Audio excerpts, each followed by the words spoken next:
Yes hello friends, आप सभी का बहुत बहुत स्वागत। जो भी लोग बीएसटीसी का अभी कुछ दिनों में पेपर देने वाले हैं, जितने भी लोग कंपटीशन परीक्षाओं की तैयारी कर रहे हैं, आप लोगों के लिए एक पेपर लेके आया हूँ जो पिछले बीएसटीसी में कुछ लास्ट लास्ट ईयर या उससे लास्ट ईयर हुआ था। तो हम इंपॉर्टेंट क्वेश्चन को कैसे अटेम्प्ट करना है वो सब चीजें मैं आज बताऊंगा, तो आप अंत तक जुड़े रहें। तो इंग्लिश का जो पोर्शन है उसको हम आज कवर करेंगे कि बच्चों को जो इंग्लिश का डर है कि पेपर कैसे अटेम्प्ट करना है, क्या चीजें करनी है। तो मैं आपको आज की इस वीडियो में बहुत इंपॉर्टेंट जो क्वेश्चन है उनको अप्रोच कैसे करना है, उनको करना कैसे है, वो सब चीजें मैं डिस्कस करूंगा। तो हम सीधा पेपर के अंदर जो इंग्लिश वाला सेक्शन है उस पर चले जाते हैं। रीजनिंग मैथ्स, ये आपको रीजनिंग मैथ्स वाले सर कराएंगे। इसके बाद सीधा मैं इंग्लिश वाले पोर्शन पे जाता हूँ। और इंग्लिश वाला पोर्शन हमारा, जस्ट सेकेंड, हम ये आ गए पार्ट नंबर डी, जो लैंग्वेज प्रोफिशिएंसी इंग्लिश है। तो आप सभी बिल्कुल जुड़ जाइए। सभी लोगों को आप बता भी दीजिएगा कि इस तरह से क्वेश्चन पेपर को सॉल्व करने का तरीका होता है। तो आई होप कि आपको, मुझे लगता है, पूरा प्रॉपर क्लियर दिख रहा होगा। डांस नहीं करेगा तो ठीक रहेगा।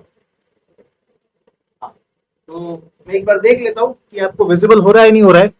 ठीक है, तो आई होप कि विजिबल हो रहा है आपको। ठीक है, थोड़ा सा इसको हम सीधा कर देते हैं। और मुझे लगता है कि अब आपको प्रॉपर विजिबल हो रहा होगा, क्वेश्चंस दिख रहे हैं आपको, राइट। तो चलो अब हम बात करते हैं। ये हमारा आज का रहा पेपर पहला, और जिसमें हम सीधा जाते हैं क्वेश्चन नंबर 1 की तरफ। ठीक है, जो इंग्लिश है उसकी हम बात कर रहे हैं।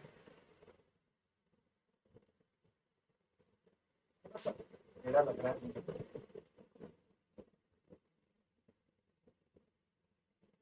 चलो अब हम सीधा जाएंगे इंग्लिश लैंग्वेज प्रोफिशिएंसी जो है हमारे उसमें। ठीक है, तो question number 151, choose the option that is correct. इन चार ऑप्शन में से आपका जो ऑप्शन करेक्ट है उसको आपको सेलेक्ट करना है। The teacher was too angry that she left the classroom. ठीक है, तो the teacher was too angry that she left the classroom, इसमें बताना है कि कौन सा यहाँ पे सेंटेंस करेक्ट होगा। ठीक है, इस सेंटेंस को हमको चेंज करके लिखना है कि कौन सा करेक्ट है। The teacher was very angry, the teacher was very angry that she leave the classroom. तो बेटा यहाँ पे सिंपल सा ध्यान रखना, सेंटेंस में क्या आ रहा है, पास्ट आ रहा है बहुत। वो यहाँ क्या दिया, लीव। लीव की पास्ट फॉर्म क्या होती है, लेफ्ट। और थर्ड फॉर्म, परफेक्ट फॉर्म क्या होती है, लेफ्ट। तो बेटा यहाँ पे प्रेजेंट फॉर्म दे रहा है, ये ऑप्शन हमारा गलत हो जाएगा। तो आपको सही आंसर करने से पहले गलत को एलिमिनेट करना है गाइस। ठीक है, question number 2, the teacher was so angry that she left the classroom. So angry, वो बहुत टीचर बहुत ज्यादा गुस्सा हुआ था, and she left the classroom, class छोड़ के चला गया। ठीक है, तो ये हो सकता है। नेक्स्ट ऑप्शन देखते हैं, the teacher was too angry, बहुत ज्यादा एंग्री हुआ, एंड शी लेफ्ट, वो बहुत ज्यादा एंग्री हुआ, वो छोड़ के जा चुका था। यहाँ पास्ट परफेक्ट टेंस दे रखा है, तो यहाँ पे पास्ट परफेक्ट टेंस को हेड प्लस थर्ड फॉर्म दे रखा है, तो इसका कोई सेंस नहीं सेट हो रहा है। तो ये भी ऑप्शन क्या हो जाएगा, गलत हो जाएगा, क्योंकि सेंटेंस में कहीं भी पास्ट की बात नहीं करी है। जैसे मैं कहता, स्टेशन पहुंचने से पहले ट्रेन जा चुकी थी। Before I reach the station, में स्टेशन पहुंचा, द ट्रेन हैड गॉन, तो ट्रेन जा चुकी थी। तो वो कोई सेंस नहीं दे रहा है यहाँ पे, तो ये ऑप्शन भी गलत हो जाएगा। तो बी और सी, डी में देखते हैं, the teacher was too angry but she leave, वापस यहाँ पे लीव दिया है, तो बेटा ये ऑप्शन भी हमारा गलत हो जाएगा, क्योंकि सेंटेंस पास्ट का दे रखा है और यहाँ पे प्रेजेंट सेंस दे रखा है, तो आंसर कभी भी नहीं होगा। तो ये भी गलत, तो आंसर हमारा क्या हो जाएगा, बी आंसर हो जाएगा। ठीक है, पहला क्वेश्चन का आंसर हो जाएगा बी। दूसरा, choose the option with the word that is closest in the meaning. ठीक है, क्लोजेस्ट इन द मीनिंग का मीनिंग होता है सिनोनिम। पूछा है आपको, क्या पूछा है आपको, सिनोनिम। सिनोनिम क्या होता है, सेम मीनिंग। सिनोनिम क्या होता है, सेम मीनिंग, जिसको हम हिंदी में पर्यायवाची बोलते हैं। ठीक है, सेम मीनिंग आपसे पूछा है इसका, तो आपको देखना है इसका आंसर क्या होगा। क्लोजेस्ट मीनिंग मतलब सिनोनिम पूछा है। अबंडेंट, अबेंडन का मीनिंग होता है किसी चीज को छोड़ देना, गिव अप कर देना। गिव अप मतलब त्याग देना, त्यागना। ठीक है, यहाँ पे इसका मतलब क्या है, त्याग देना, त्याग देना, त्याग देना, चीजों को छोड़ देना। ठीक है, तो ट्राई करना, कोशिश करना, ये ऑप्शन नहीं होगा यहाँ पे। ज्वाइन करना ये भी नहीं होगा, ये गलत, ये गलत। ठीक है, अडॉप्ट, अडॉप्ट मतलब होता है किसी चीज को एक्सेप्ट करना। जैसे सोसाइटी अडॉप्ट द चिल्ड्रन, या किस मतलब सोसाइटी में बच्चों को अडॉप्ट किया। अडॉप्ट मतलब क्या होता है, एक्सेप्ट करना। एक्सेप्ट करना मतलब किसी चीज को गोद लेना, गोद लेना। ठीक है, अब यहाँ पे अडॉप्शन में आपको दो तीन वोकैबुलरी और भी बता सकता हूँ। जैसे देखो, एक ये होता है अडॉप्ट, है ना, सिमिलर सिमिलर बताता हूँ, एग्जाम में क्वेश्चन पूछता है। एक होता है अडेप्ट, स्पेलिंग थोड़ी आप लोगों को प्रॉब्लम आ रही होगी, वापस लिखता हूँ, ADOPT। एक तो ये है, एक ADEPT, और ये होता है ADAPT। ठीक है। तो एडॉप्ट मीनिंग क्या होता है, किसी चीज को गोद लेना, एक्सेप्ट करना। ठीक है, चीजों को एक्सेप्ट कर देना, जैसे गोद लेना सोसाइटी ने किया, या किसी एनजीओ ने कोई बच्चों को गोद लिया, उस बात में एडॉप्ट कर रहा है, एक्सेप्ट कर रहा है। ठीक है, अडेप्ट का मीनिंग होता है स्किल्ड या टैलेंटेड, होशियार होना, है ना। एडीएपीटी चीजों के, ये अडेप्ट, अडेप्ट सिचुएशन, है ना। कोई भी चीजों के लिए हम क्या हो जाते हैं, अडेप्ट हो जाते हैं, सूटेबल, किसी चीज के लिए क्या होना, सूटेबल होना, उसके सेंस में मतलब होता है। तो ये तीनों आप ध्यान रखिएगा, एग्जाम में पूछा जाता है। अडेप्ट मतलब एक्सेप्ट, अडेप्ट मतलब स्किल या टैलेंटेड होना, अडेप्ट किसी चीज के क्या होना, अनुरूप, अनुरूप मतलब सूटेबल, किसी चीज के अनुरूप हो जाना। ठीक है, तो ये हमारा क्वेश्चन था। तो आंसर इसका क्या हो जाएगा, बचा हुआ फोर्स है। क्या आंसर हो जाएगा, फोर्स है। ठीक है, तो अबेंडन का मीनिंग होता है गिव अप, छोड़ देना या फोर्स कर देना। नेक्स्ट डायरेक्ट, तो choose the option with word opposite. Opposite मतलब समझ गए आप, एंटोनिम पूछा है। अपोजिट मतलब क्या हो गया, एंटोनिम। एंटोनिम मतलब विपरीत, है ना, विपरीत पूछा है। एंटेंगल, ENTANGL, एंटेंगल का मीनिंग होता है ट्विस्ट करना, किसी सिचुएशन में एकदम से आपको एंटेंगल हो जाना। एंटेंगल, एंटेंगल मतलब किसी सिचुएशन में फटाफट से टर्न कर लेना। टर्न करना मतलब ट्विस्ट करना, तो ट्विस्ट करना इसका क्या हो गया, सिनोनिम हो गया। ट्विस्ट करना ये यहाँ पे क्या हो गया, इसका सिनोनिम हो गया। ठीक है, और इसने पूछा सिनोनिम नहीं है, आपसे पूछा एंटोनिम पूछा, तो अनट्विस्ट रहेगा बिल्कुल। आपको सामने दिख गया अनट्विस्ट, और बाकी यहाँ पे कोई दो ऑप्शन है नहीं, सीधा दिख रहा है अनट्विस्ट, तो अनट्विस्ट लगा देंगे। ठीक है गाइस, फिर next, choose the correct spelling word. आपको करेक्टली जो स्पेल्ड वर्ड है उसको चूज करना है। एब्रेविएट, एब्रेविएट, एब्रेविएट और एब्रीविएट। ठीक है, एक बार आप इसको देखो, क्लियर दिख रहा है क्या ये आपको, स्पेलिंग प्रॉपर दिख रही है, यस वेरी गुड। ठीक है, तो एब्रेविएट, ABBREVIET होता है, ABREV, ये नहीं, A आता है, ये गलत हो गई, ए बी ये गलत हो गई, ए बी ये गलत हो गई। एब्रीविएट में AEEREVIAT, एब्रीविएट। ठीक है गाइस, तो हमने 1 2 3 4 क्वेश्चन देख लिया, आपको मुझे लगता है प्रॉपर ढंग से समझ आ गया होगा। अब हम सीधा आगे जाएंगे, 4 क्वेश्चन के बाद। इसको आप नोट डाउन कर लीजिएगा, अगर, है ना। सिनोनिम क्लोजेस्ट मीनिंग होता है अडॉप्ट, मतलब एक्सेप्ट करना, किसी चीज को गोद देने की बात कर रहे हैं। अब हम जाएंगे सीधे क्वेश्चन नंबर 155, 155 पे जाएंगे। ठीक है, तो इस बाकियों को मैं रफ कर देता हूँ जो कि लिखा होगा।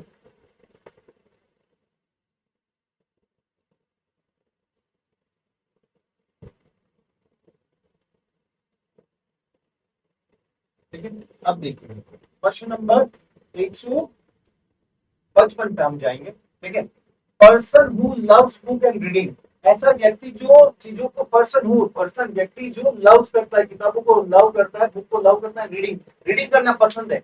तो फिलोलॉजिस्ट, बिब्लियोफिले, मिजोगैनिस्ट और मिजोलॉजिस्ट। मिजो, हाँ लॉजिस्ट। तो याद रखना, फिल, देखो कुछ वर्ड है मैं बता देता हूँ। यहाँ पे PHIL, किसी भी अगर वोकेबलरी में आता है इसका मतलब होता है लव। ठीक है, लॉजी मतलब होता है स्टडी करना, लॉजी मतलब क्या होता है, स्टडी, पढ़ना। और IST आ रहा है, मतलब एक व्यक्ति की बात कर रहा है, एक व्यक्ति।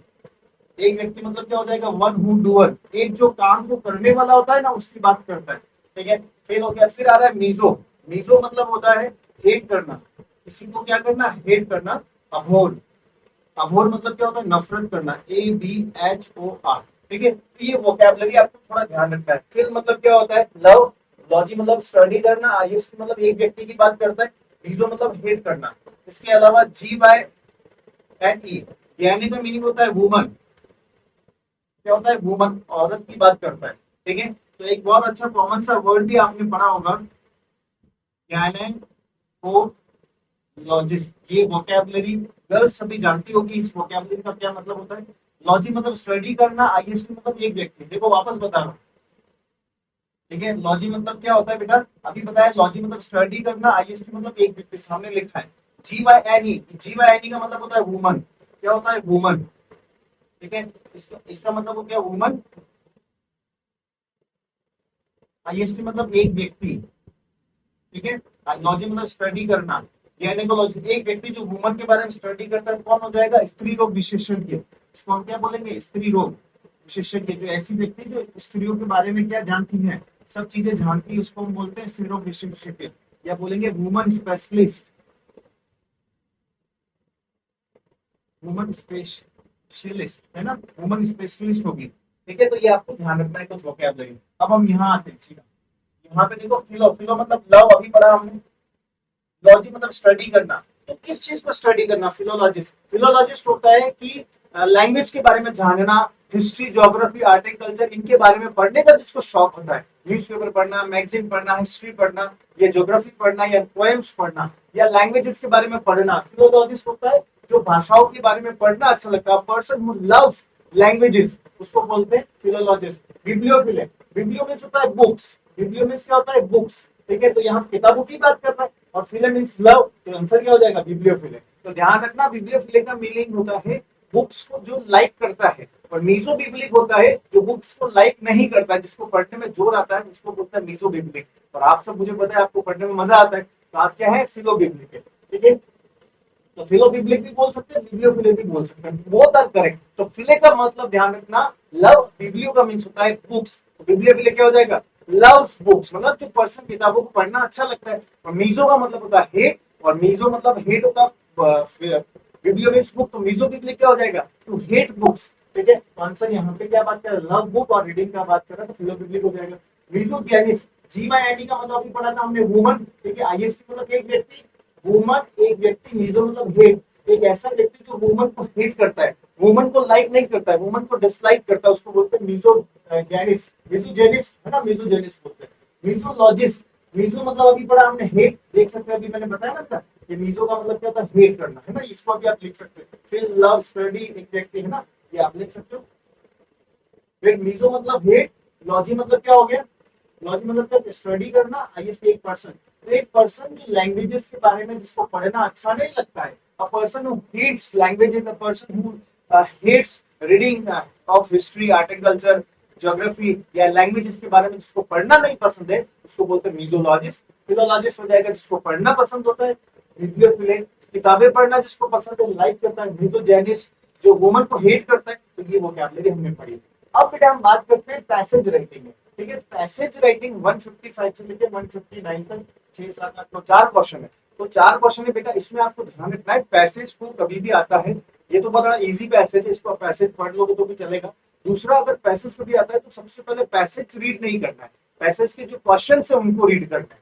ठीक है, तो हम क्वेश्चन को रीड करेंगे सबसे पहले, उसके बाद हम पैसेज को रीड करेंगे। तो पैसेज ये हमारा ये रहा,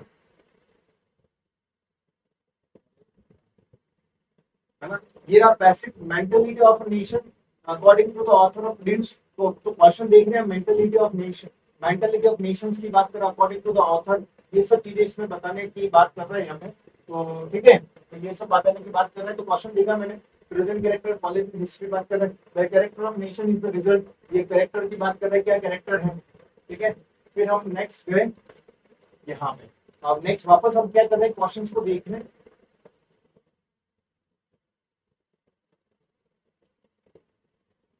ठीक है, अब हम क्वेश्चंस को देख रहे हैं। तो बेटा यहाँ पे 158 क्वेश्चन को मैंने देखा। ठीक है, the need of greater understanding between Nations, क्या नीड है उसके बारे में बात करेंगे। नेक्स्ट है जेन्युइन, जेन्युइन की स्पेलिंग देखो, स्पेलिंग भी बड़ी पूछता है, तो आपको स्पेलिंग का एक मैं प्रॉपर वीडियो बना के दूंगा, उस वीडियो को भी आप प्रॉपर देखिएगा, जिसमें मैं 25 मोस्ट इंपोर्टेंट जो एग्जाम में पूछी जाती है वो स्पेलिंग भी मैं अभी डालूंगा, तो आप देखिएगा।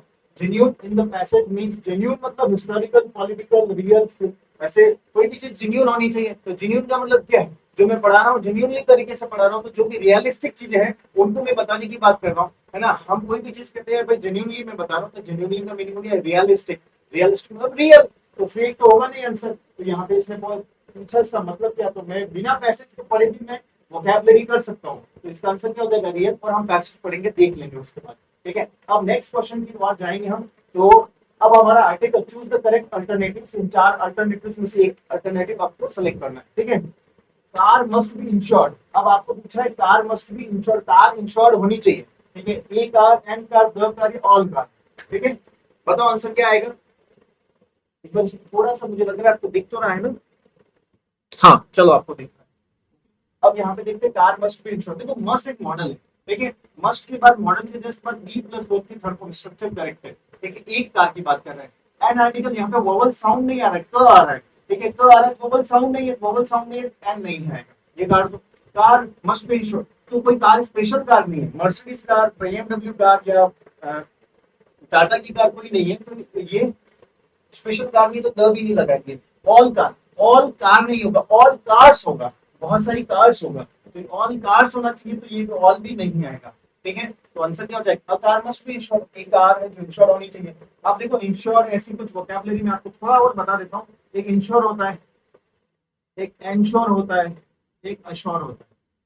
ठीक है, इंश्योर मतलब किसी चीज को प्रोटेक्टिव करना, प्रोटेक्ट करना। ठीक है, आप लोगों को भी आपको इंश्योरेंस कराना चाहिए। ठीक है, चाहे हेल्थ इंश्योरेंस हो, चाहे लाइफ इंश्योरेंस हो, है ना, ये सब चीजें आपको कराना चाहिए। तो इंश्योरेंस रिलेटेड टू प्रोटेक्टिव होता है। इंश्योर मतलब आप किसी चीज को लेकर बहुत ज्यादा कॉन्फिडेंटली बोल रहे हो। ठीक है, कॉन्फिडेंटली इंश्योरिटी है। और अश्योर मतलब किसी को कॉन्फिडेंस देना। आई अश्योर यू कि मैं आपको अश्योर करता हूँ कि आपका सिलेक्शन हो जाएगा। ठीक है, और आप इंश्योर हो रहे हो कि मैं सिलेक्शन लेके बताऊंगा। तो ऐसे सिमिलर वर्ड्स आपके कभी आए तो ध्यान रखिएगा। ठीक है, ये सिमिलर सिमिलर वर्ड्स में पूछते हैं, अभी जैसे मैंने बताया था अडॉप्ट, अडेप्ट और एडीएपी, तो ऐसे सिमिलर वोकैबुलरी आपको ध्यान रखनी है। Next, everyone expected the same team. ठीक है, इस क्वेश्चन में बताना है एवरीवन एक्सपेक्टेड, हर पहली चीज तो एवरीवन अगर किसी सेंटेंस का सब्जेक्ट है, ठीक है, एवरीवन, तो उसके साथ वर्ब जो आएगी वो हमेशा सिंगुलर आएगी। जैसे मैंने लिखा एवरीवन इज या आर हैप्पी। ठीक है, तो एवरीवन इज हैप्पी आएगा। ठीक है, तो एवरीवन के साथ वर्ब हमेशा क्या आएगी, सिंगुलर आएगी। एवरीवन, समवन, एवरीवन वांट होगा या एवरीवन वांट्स होगा, everyone wants, everyone wants selection in his career. ठीक है, तो वो हर आदमी अपने करियर में सिलेक्शन चाहता है, एवरीवन वांट्स आएगा। ठीक है, एवरीवन इज है। अब यहाँ बात करते हैं एवरीवन एक्सपेक्टेड करता है द सेम टीम, हर आदमी ये एक्सपेक्ट करता है कि वो सेम टीम हो तो विन, जीतने के लिए। वॉज विनिंग, वॉन या विल विन, तो पास्ट टेंस आ रहा है तो विल विन नहीं आएगा। ठीक है, वॉज विनिंग ये मेन वर्ब के साथ हेल्पिंग के साथ मेन वर्ब या मेन वर्ब यहाँ यूज कर ये भी गड़बड़ है। ठीक है, to win, everyone expected the same team, हर आदमी ये एक्सपेक्ट करता है कि वो सेम टीम हो टू विन, जीतने के लिए। बिल्कुल करेक्ट, ये आंसर यही होगा, टू विन। वॉन, देखो दो दो मेन वर्ब एक साथ नहीं आ सकती। जैसे I like to play cricket होगा, है ना, ऐसा नहीं आएगा आई लाइक प्लेड, गलत हो जाएगा सेंटेंस, है ना। दो मेन वर्ब एक साथ कैसे आएंगे, दोनों भी मेन वर्ब है। आई लाइक प्लेड नहीं होगा, आई लाइक टू प्ले होगा। सिमिलरली हूं भी वही बात कर रहे हैं, everyone expected the same team to win. ठीक है, तो आई होप कि आपको ये क्वेश्चन भी क्लियर हुआ। नेक्स्ट, इट टुक लॉन्गर, ये तो इट टुक लॉन्गर दो बट देन या देन। ठीक है, ये देन होता है जब कंपैरिजन की बात करते हैं, ये देन होता है व्हाट नेक्स्ट। ठीक है, इस क्लास के बाद क्या होने वाला, देन, इस क्लास के बाद देन क्या होने वाला, देन मतलब नेक्स्ट क्या होने वाला। ये TN का मीनिंग होता है व्हाट नेक्स्ट, अगला क्या है। ये देन होता है जब कंपेयर करते हैं, Suresh is better than Ramesh, Ramesh is better than Mahesh. ठीक है, ऐसे हम कंपेयर करते हैं। ठीक है, इट टुक लॉन्गर, ये लॉन्गर है, लंबा लग रहा है, टाइम लग रहा है। ठीक है, ये टाइम लेगा, टाइम लिया उसने, देन आई एक्सपेक्टेड, जैसा मैंने एक्सपेक्ट किया था उससे ज्यादा उसने टाइम लिया। पास्ट टेंस है ना, एक्सपेक्टेड है, आंसर क्या हो जाएगा देन। ये चाहिए क्योंकि यहाँ तुलना कर रहा है। इट टुक लॉन्गर, उसने ज्यादा टाइम लिया, देन आई एक्सपेक्टेड, जितना मैंने एक्सपेक्ट किया उससे उसने ज्यादा टाइम लिया। ठीक है, पास्ट टेंस है, पास्ट टेंस यहाँ पे भी पास्ट यूज का आंसर क्या हो जाएगा देन। तो आई होप कि आपको समझ आ रहा होगा। बट और दो का कोई यहाँ सेंस नहीं आ रहा है, बट होता है लेकिन, लेकिन का कोई मतलब ही नहीं है। ठीक है, अब हम बात करते हैं नेक्स्ट क्वेश्चन की ओर जाते हैं।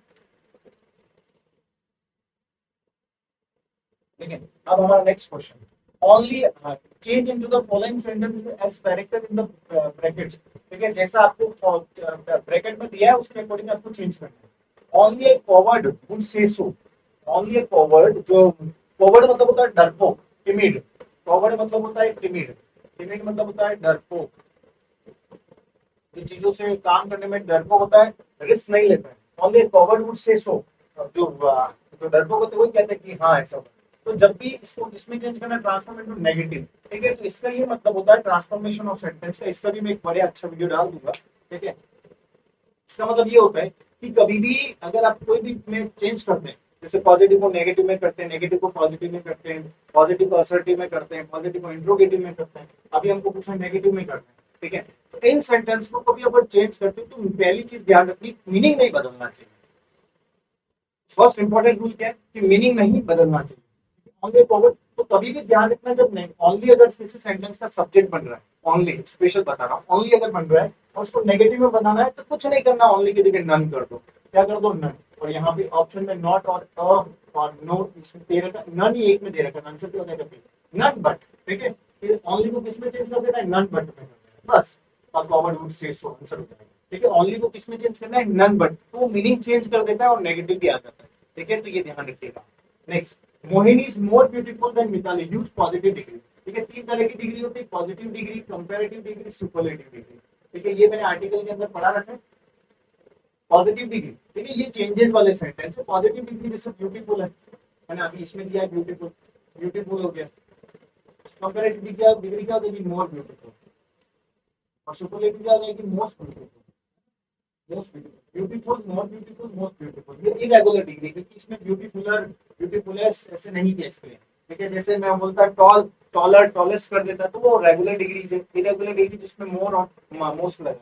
ठीक है, तो मोर ब्यूटीफुल कंपैरेटिव है, मोस्ट ब्यूटीफुल सुपरलेटिव। एक और चीज बता देता हूँ, सुपरलेटिव डिग्री के साथ हमेशा दो आर्टिकल लगता है। शी इज द मोस्ट, क्या बोलेंगे हम, द मोस्ट ब्यूटीफुल, ठीक है, इन द क्लास।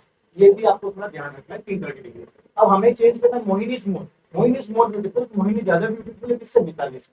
ठीक है, क्योंकि ये कंपैरिजन कर रहे हैं, तो देखो THEN आया, TN नहीं आया। ठीक है बेटा, ये भी ध्यान रखना।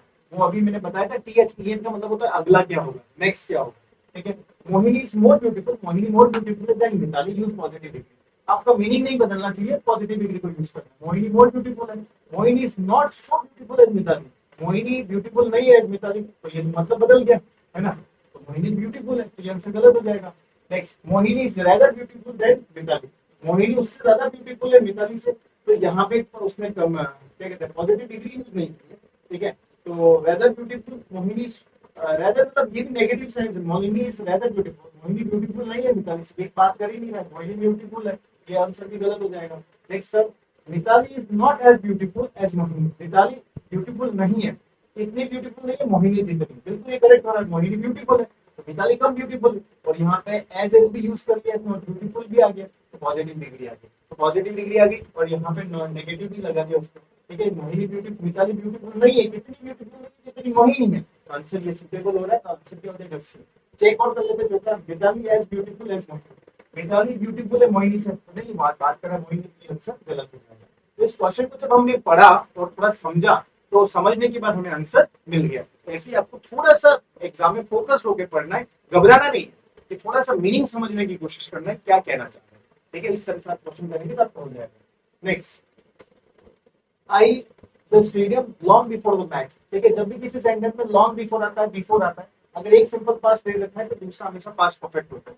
I had reached the stadium, मैं स्टेडियम पहुंच चुका था long before the match, match शुरू होने से पहले, मैं बहुत पहले उस स्टेडियम पहुंच चुका था। तो ये तो हमने टेंस में भी, जो टेंस की क्लास में उसमें मैंने बता रखा है, आप जरूर लिखिएगा टेंस की क्लास। तो आंसर क्या हो जाएगा, हैड रीच्ड, है ना। इसमें तो सीधा लॉन्ग बिफोर आ रहा है, तो जो मैच शुरू होने से पहले वो पहुंच चुका था स्टेडियम में। ठीक है, तो क्या आ जाएगा, हैड रीच आ जाएगा, ये आंसर नहीं आएगा। ठीक है, हेड विद रीचिंग कब आएगा, जब सिक्स फोर के साथ टाइम देंगे, तो आप टेंस पढ़ोगे तो आपको अच्छे से क्लियर हो जाएगा। नेक्स्ट हम बात करते हैं बेटा, यहाँ पे क्वेश्चन नंबर हमारा अगला,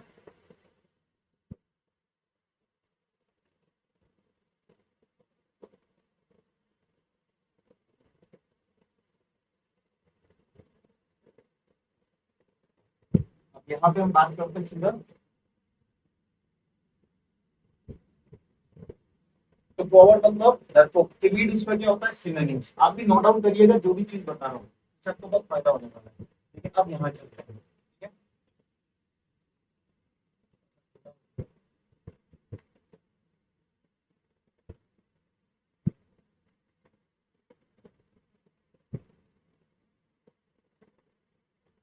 ठीक है, ठीक है, अब यहाँ से हमको पढ़ना है,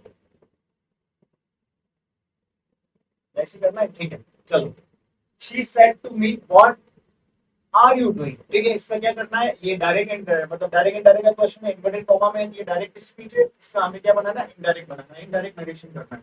ठीक है, अब देखो इंट्रोगेटिव है, इंट्रोगेटिव में आस्क्ड आता है। ठीक है, चारों में आस्क दे रखा है, सेड टू की जगह क्या करेंगे, इंट्रोगेटिव में आस्क्ड, तो चारों में आस्क्ड दिया है। ठीक है, ये भी आप डायरेक्ट इनडायरेक्ट पढ़ेंगे तो आपको अच्छे से समझ आ जाएगा, मैंने डाल रखा है वीडियो। जब WH वर्ड आता है तो इफ या वेदर यूज नहीं करते, तो इसमें चारों में व्हाट व्हाट व्हाट व्हाट क्या, इफ और वेदर यूज नहीं किया है। ठीक है, तो यहाँ तक तो इस चारों ऑप्शन सेम है। अच्छा क्वेश्चन है, देखो इसने इफ भी नहीं दिया, अगर WH में पहले इफ दे देता है तो वो गलत हो जाता है। ठीक है, तो आपको ध्यान रखना है, WH वर्ड आता है तो सीधा WH वर्ड ही लिखना होता है। ठीक है, पर ये ध्यान रखना, इंट्रोगेटिव देता है तो हमें लास्ट में क्या लगाना है, फुल स्टॉप लगाना है। ठीक है, फुल स्टॉप लगाना है, क्वेश्चन मार्क हटाना है, तो क्वेश्चन मार्क हटाना है तो हमको पहले वॉज थोड़ी लिखना पड़ेगा, हमको पहले सब्जेक्ट लिखना पड़ेगा। तो व्हाट के बाद यहाँ पे भी हेल्पिंग हो गई, यहाँ पे भी हेल्पिंग हो गई, यहाँ पे भी हेल्पिंग हो गई, ये तीनों ऑप्शन क्या हो जाएंगे, गलत। ठीक है, तो हमें क्या करना है, इनडायरेक्ट में WH वर्ड देता है तो WH के जस्ट बस सब्जेक्ट लिखना है, हेल्पिंग वर्ब नहीं लिखनी, तो ये तो हेल्पिंग वर्ब है। ये भी हेल्पिंग वर्ब है, ये भी हेल्पिंग वर्ब है, तो तीनों गलत हो गए। ठीक है, फिर इज एम आर को किसमें बदलते हैं? जब सेंटेंस पास्ट में दिया जाता है, सेड है तो पास्ट बदलेंगे, तो इज एम आर किसमें बदलेगा? वॉज वर्ब में। यू कौन सा पर्सन है? सेकंड पर्सन है, ऑब्जेक्ट के अकॉर्डिंग चेंज होगा। ऑब्जेक्ट क्या है? मी। मी का क्या करूंगा? I was doing. ठीक है, तो आंसर क्या हो जाएगा यहाँ पे? सी आंसर हो जाएगा। अभी आपको क्या समझना है? इंट्रोगेटिव है तो चारों में आज चेक करो, आज दिया है। डब्ल्यूएच वर्ड दिया, एक वेदर यूज नहीं करना है, वो नहीं यूज किया, इतना कर लिया, ठीक है। उसके बाद क्या करना है? डब्ल्यूएच कोई भी वर्ड आता है, what where why, what where when why, कोई भी वर्ड आता है, व्हाट व्हेन वेयर, ऐसा कुछ भी वर्ड आता है तो उसके जस्ट पर हमको सब्जेक्ट लिखना होता है। यहाँ पे सब्जेक्ट क्या हो जाएगा? डब्ल्यूएच के जस्ट पर सब्जेक्ट थोड़ी है, तो हेल्पिंग हो गया, गलत हो गया। ये भी डब्ल्यूएच के बाद एम हेल्पिंग हो गया, गलत हो गया। ये भी गलत हो गया, आंसर क्या हो जाएगा? व्हाट आई होना चाहिए, आंसर सी हो जाएगा। ठीक है, next choose the correct spell to word. आपको करेक्ट स्पेलिंग वर्ड ढूंढना है। ठीक है, डिजीज, डिजीज या डिजीज और डिजीज, शायद मुझे लग रहा है स्पेलिंग आपको दिख रही है प्रॉपर। हाँ, प्रॉपर दिख रही है। ठीक है, तो आप यहाँ पे याद रखना, ये स्पेलिंग का मैं बहुत जल्दी एक वीडियो डाल रहा हूँ, उसको भी आप देख लेना, 25 एक स्पेलिंग डालूंगा, है ना। तो डिजीज की स्पेलिंग होती है DISEASE। ठीक है, तो डिजीज मतलब होता है बीमारी। ठीक है, तो स्पेलिंग क्या होता है? DISEASE, तो इसमें ये दे रखा है ऑप्शन, ये आंसर है। ठीक है, find one word from the group of the given below. A person with a long experience of any occupation, ना occupation होता है बिजनेस, धंधा। ठीक है, occupation OCCUPATION, स्पेलिंग ध्यान रखना। ठीक है, तो बिजनेस की स्पेलिंग भी याद रखना, बिजनेस की स्पेलिंग भी बच्चों को नहीं आती। BUSI, बुजीनेस, याद रखना, बुजीनेस होता है, बिजनेस नहीं होता है, बुजीनेस होता है, भूलोगे नहीं। ठीक है, a person with long experience, experience spelling देखिएगा। ठीक है, एक ऐसा व्यक्ति जिसको बहुत लंबा अनुभव है किसी ऑक्यूपेशन में, किसी भी जगह, उसको बहुत बिजनेस में उसको बहुत अच्छा एक्सपीरियंस होता है, उसको बोलते हैं वेटरन। वेटरन, BT स्पेलिंग क्या होगी? VETRAN, वेटरन होता है। ठीक है, तो ये ध्यान रखना, इसका आंसर क्या हो जाएगा? वेटरन। सामने दिख रहा है, choose the correct synonym of the word eradicate. Eradicate मतलब होता है किसी चीज को हटा देना। ठीक है, एराडिकेट मतलब हटा देना, एराडिकेट मतलब होता है हटा देना। ठीक है, इमर्ज मिक्स नहीं करना, अपलिफ्ट ऊपर नहीं उठाना, रिमूव, बिल्कुल रिमूव हो जाएगा। एराडिकेट मतलब क्या होता है? रिमूव। इंक्रीज करना, ये भी नहीं होगा, तो आंसर क्या हो जाएगा? रिमूव। एराडिकेट मतलब सिनोनिम, सेम मीनिंग पूछा है तो रिमूव कर देना। Next, give the correct antonym of the word compassion. Compassion मतलब होता है, एंटोनिम पूछा है ना। कंपेंशन मतलब किसी को सपोर्ट करना, कंपेंशन होता है किसी के साथ रहना, सपोर्ट करना, कंपनी देना।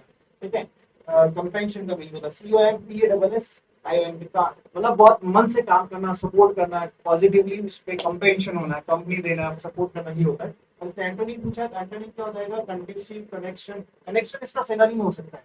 ठीक है, पर एंटोनिम पूछा है तो एंटोनिम उसको कंपनी नहीं देना, हेट करना, अटैक है ना, उसका विरोध करना, इस तरह से। आई होप कि आपको ये सारे क्वेश्चन जो मैंने कराए वो आपके लिए बहुत, एक पेपर कराया वो बहुत फ्रूटफुल रहेगा। ठीक है, तो एक दूसरा पेपर भी मैं अभी लेके आ रहा हूँ, तो एक बार ये पेपर है, इसको आप ढंग से देख के कंप्लीट कर लीजिए। सेकंड पेपर में एक और नेक्स्ट क्लास में लेके आ रहा हूँ। ठीक है, तो thank you so much, wish you all the best for your paper. Thank you guys, wish you all the best.